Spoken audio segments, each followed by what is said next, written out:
It's great to be back at Alabama, obviously. I think back to a couple years ago, headed to Atlanta, and that was obviously a really tough decision, but I felt like it was an opportunity at that time I couldn't turn down. And when this opportunity came back up from Coach Saban to come back here to Alabama, it was one that I jumped on, and I was fortunate enough to have this opportunity present itself, and just looking forward to it. Looking forward to working with Coach Saban again. He's a great mentor of mine, somebody you obviously can learn a great deal from. The players, our entire coaching staff. So excited about the opportunity. It's good to get going again. Okay, guys, we'll open the seat right back here with Cecil.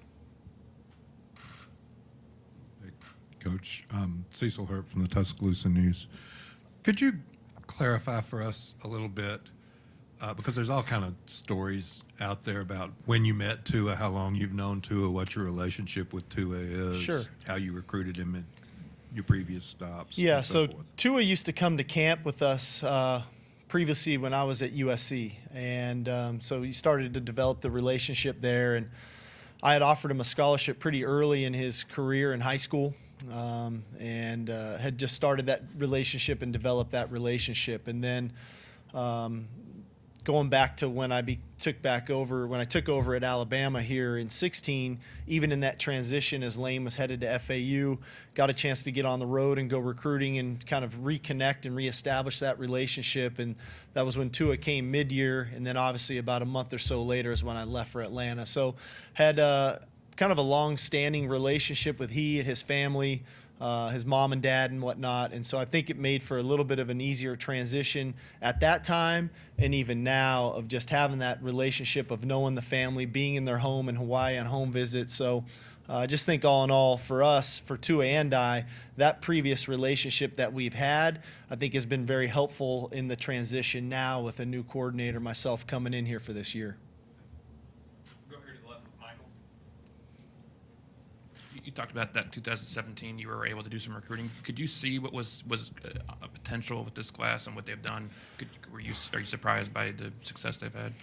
I don't know if I'm surprised. I think at any time, when you go into recruiting, I give Coach Saban a lot of credit. He is not one that chases stars by any means. About how many stars a guy has determines how good he is. I mean, we pride ourselves on doing our own evaluation, trusting our evaluation in the process, and trying to find the best players that fit Alabama and what it entails to play at Alabama. And I think when you go back and look at that class, of Tua, the wide receivers, and Judy, and Ruggs, and Smitty, Najee, obviously, and B-Rob at the running back spot, the offensive linemen, you saw what Leatherwood and Jed have done and those types of guys. So I just think all in all, that class was evaluated really well. We felt like could come in and contribute. And then at that point, then it's the development of the player, which is obviously talked about here quite a bit. On and off the field, I think you have to give the players credit too, and their work ethic, their commitment to working. They got some opportunities to play early in their career, and I think they took advantage of it, and they've continued to grow from year to year. Okay, back to the left with Aaron, trying to keep up here. Steve, we all see how proficient Tua is in the RPO. We know how that stresses a defense, but given the quality of wide receivers that you have, how key is it to get him as comfortable in full field reads, and how's he doing in that regard? Well, I think, for us, every year you come out of a season, you try to evaluate big picture and how you can improve as a football team, and us specifically offensively. And we really felt like if we could continue to grow in that area of full progression reads, so that people, when you become one-dimensional to some capacity, or you do a few things well, our feeling is the more things you do well, the harder you are to defend. And so we felt like that was an area we could really improve in. I think Tua has really bought into that, has worked extremely hard. He's shown drastic improvements, and I think the receivers see it as well. So now it's, are you defending the play action pass? Because we are running the football well and the commitment to running the ball. Are you defending the RPO? Are you defending the drop back pass game with full progression? So, I think one of the misnomers is we're just shifting to a drop back team. No, we're trying to add to an offense that was very prolific a year ago, and how can we even be more prolific, and how can we stay ahead of defenses and what they're trying to stop? I had two, if I could. First, what's it like taking over an offense that has a Heisman runner-up, Blitnikoff Award winner, and a number of other proven playmakers? And two, what did you kind of see that up to or early on that stuck out to you? Well, it's very similar. When I went to Atlanta, they were just coming off, going to the Super Bowl, and Matt Ryan was NFL MVP, and obviously Julio Jones. So I'm a little bit accustomed to stepping into this role of taking over an offense. I even go back to 2005 when I had been with the Oakland Raiders, and I came back to USC the year after Matt Leinart had won the Heisman and they had won the national championship of beating Oklahoma. So this isn't as foreign to me. I think what it is you come in and you try to evaluate the whole thing and you say, okay, how can I continue to help this team get better? How can I try to help these players improve and put them in the best position to have success, not only short term but long term? That's our job as coaches to do. And then buying into the entire organization and the program and the values of the organization. So that's kind of my mindset when it comes to that of what I can do to try to help and do my part to put us in the best position to be successful. Tua, I think early on has always had a unique ability to have a very quick release. The day I saw him throw, I'll never forget when he was in high school. I think he might have been in the 10th grade. It was a really windy day there in Hawaii, and he was cutting the wind. And was extremely accurate, and that always stood out to me and still does to this day. But now, after watching him play college football, studying the tape, being with him in spring ball, he's a very instinctual player. He has a natural feel for passing the football and the passing game. And so I think just on that note, I think those two things really stand out to me. Just first thought of his ability to stay accurate and regardless of the elements, and his quick release, and then the instincts that he plays the position with. Steve, you mentioned your familiarity with some of these wideouts from guys that you interact with, recruited with. But what about Jalen Waddle? I know it's early, but what have been your observations of him? He very dynamic player. Jalen's the type of guy, if he gets the ball in space, he can score a touchdown almost at any moment. And I think he's a young man who works extremely hard. He has a high football IQ. He loves the game of football. He works at it. He wants to be as good as he can be, which are obviously all great qualities to have. But he's definitely a dynamic player who you have to continue to try to find ways to get the ball in his hands. Back to the left side with Ryan. Two questions. First, what did you learn most from your 1 year in the NFL?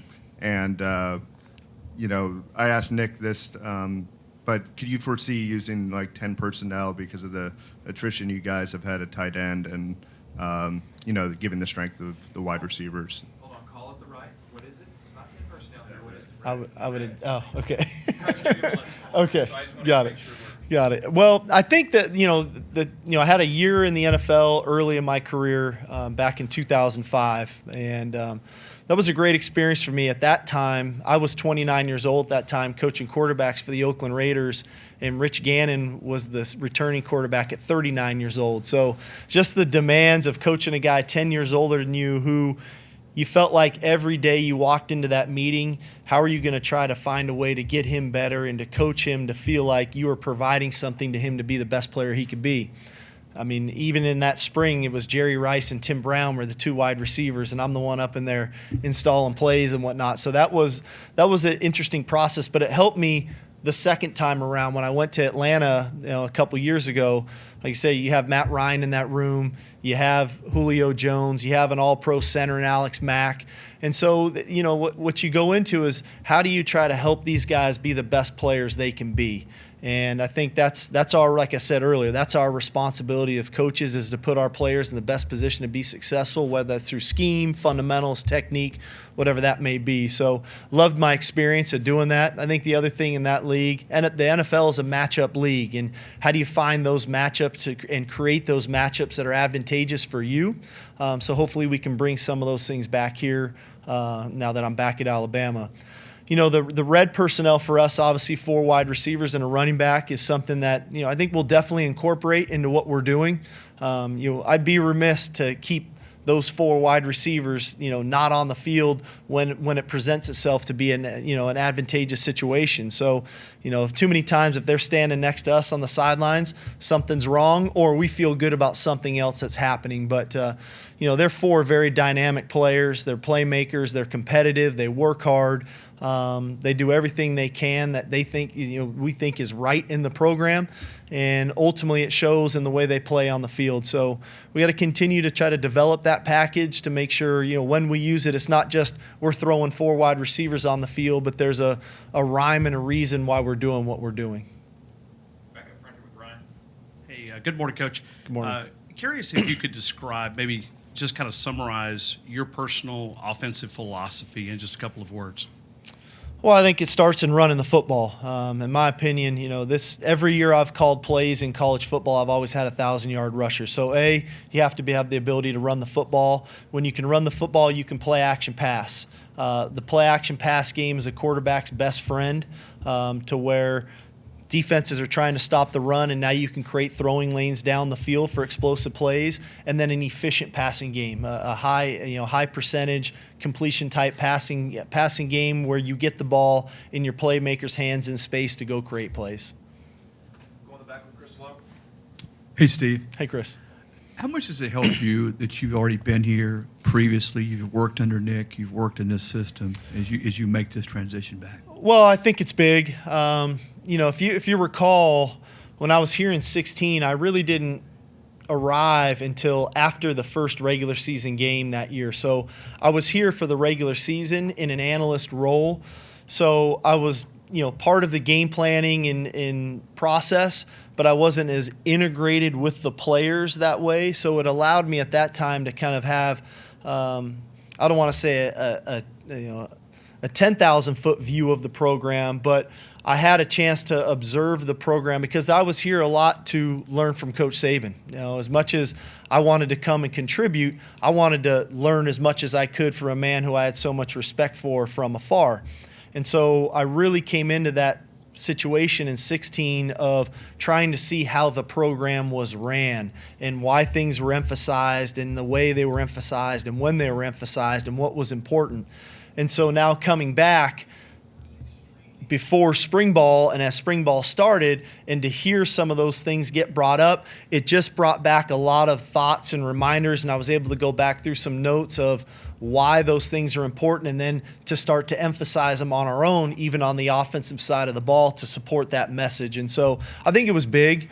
Obviously, schematically, had a good feel for the system. Obviously, things change a little bit as coordinators change from Coach Dayball to Coach Locks, and now I'm in. But big picture-wise, I think it was very helpful in 2016 to be here for that season. A few more. Back to Cecil here real quick. Thanks. I had one more. Excuse me. I know it's a oversimplification to say, we've got it back. We want to get him the ball 20 or 25 times. But do you see Najee having that capability to handle that? And also, I think he caught one ball last year. How are your running backs as receivers? Right. Well, I think obviously when you look at Najee from a physical stature standpoint, he's a big physical runner. Very traditional, the types of runners that have been here at Alabama. And so as you go through that process, obviously there's the development of Brian Robinson, there's the development of Jerome Ford, Trey Sanders, Keelan Robinson, some other guys at the position. Ideally, we want Najee to be fresh and continue to get better as the season goes on and later in the year. So you manage those number of carries, accordingly as the games go. There may be games when he is that total bell cow and we got to go the way we need to go to do what we need to do to win the game. There may be other games when it's not as many. Maybe we do find ways to get him the ball in the passing game and different things. I've been very impressed, I have to say, with the receiving ability of all of our backs so far. I thought Najee and Brian did a really nice job this spring of catching the ball out of the backfield. Early on, what I've seen from Trey and Keelan, they provide those same types of things. And that is something in this system, especially with me, the running backs as receivers out of the backfield are a big benefit for us, especially when we know there's going to be so much attention on the 4 wide receivers. I think we can create some good matchups there with our running backs. Two more good. AJ and then Alex. keeping on with the running backs, when Trey Sanders decided to commit to Alabama, he spoke on his talents, being able to take him as a Heisman finalist in his freshman year. Can you talk about what you've seen from Trey Sanders, both as a person and as a player? I think Trey is an extremely hardworking young man. He's serious about football. And I think the majority of our players that choose to come to Alabama are serious about football and want to be great. And so everything I've seen out of him is he wants to be a great player. He wants to work extremely hard. We've got a long way to go. Obviously, we're one practice in. So, but just early thoughts on him is that he's a hardworking guy, serious about what he does.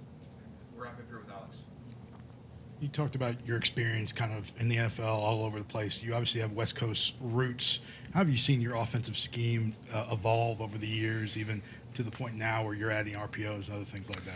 Yeah, it's interesting. You know, the game has evolved a lot from when I first got in 20 years ago to where we are today, just in general, whether it's NFL or college. You know, early on in my career, I was definitely a pro-style approach, West Coast passing game, two-back running game guy. In my later years at Washington as a head coach, we started to transition to more, 3 wide receivers, even 4 wide receiver sets. We went to a complete no huddle my last year. We carried that to USC. Then the RPOs were coming in that time, right as I was leaving Washington, going to SC, and they've continued to evolve. Got to the NFL, incorporated some of those RPOs into the NFL game, but then learned a lot about the matchup game and why the matchup pieces are important to what you do. So I think we are forever evolving. The game of football ultimately is about being physical up front, being able to run the football, taking care of the football, and scoring when you have opportunities to score. So those things will never change in the game. How you get to all of those points are always forever evolving, and I think that's our job as coaches, to evolve, to put our players in the best position to be successful. All right, sir. Thank you. Okay, guys, thank you.